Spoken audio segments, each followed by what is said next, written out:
Hey everyone, this is Jenna Spinelli from the podcast Democracy Works and When the People Decide.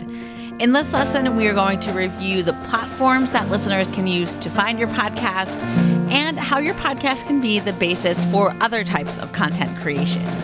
This lesson matters because it will help you make sure that you'll get the biggest reach possible for the content that you are working so hard to create.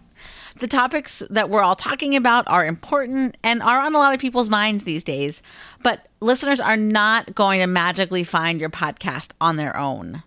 Plus, as you've already seen, it takes a lot of work to produce a quality podcast, so you want to get it out to the largest audience possible across all types of media and start to build a relationship with your audience so you can gain their trust and maybe their financial support down the road. As you probably already know, there are many, many ways that people can listen to podcasts. According to Edison Research, 73% of people listen to podcasts on their phones, while about 13% listen on a computer.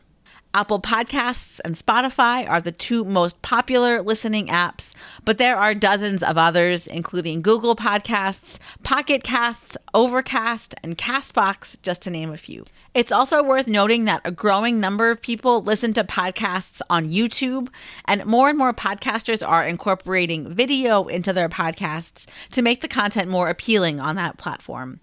We'll talk more about this in a few minutes. The bottom line here is that your podcast needs to be available anywhere that people could possibly listen to it.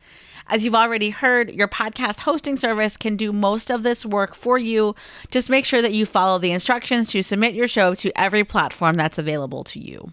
Once you've done that, I recommend using a service like Chartable or pod.link to generate one link that includes all of the platforms where your podcast is available. This gives you one short link that you can share on social media and anywhere else you promote your show so that listeners can find it no matter which podcast app they use. I also recommend that you set up a website for your podcast. This will take some extra work, but it will go a long way toward helping Google find your show. And as I'm sure you know, once Google can find your content, it will be much easier for listeners to find it too.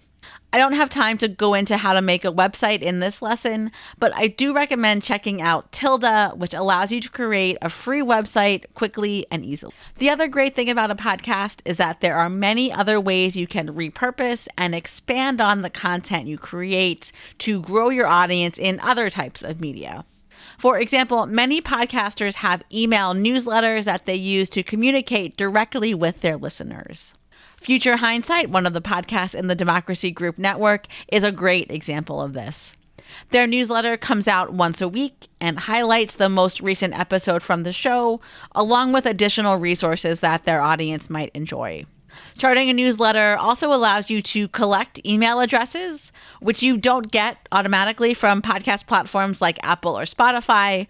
And once you can communicate with your audience directly, it opens up a whole new world of possibilities for building a true community rather than just a group of random listeners. Another way you can expand your reach is by posting clips of your podcast to social media like Instagram and TikTok, or make videos talking about the episode that you post to social media, or do something funny that fits with the theme of your show and maybe might be more likely to go viral on a platform like TikTok. Either way, your enthusiasm for your show and the topics you're covering will go a long way toward helping other people want to listen to it. If you're already recording full-length video episodes for YouTube, this is a great opportunity to use some of those clips for social media. Now, it's tempting to want to be on all of the social media platforms for your podcast, but that is really difficult to do well. Instead, I would suggest picking one or maybe two at most where your audience is most likely to be, or the apps that you're most enthusiastic about.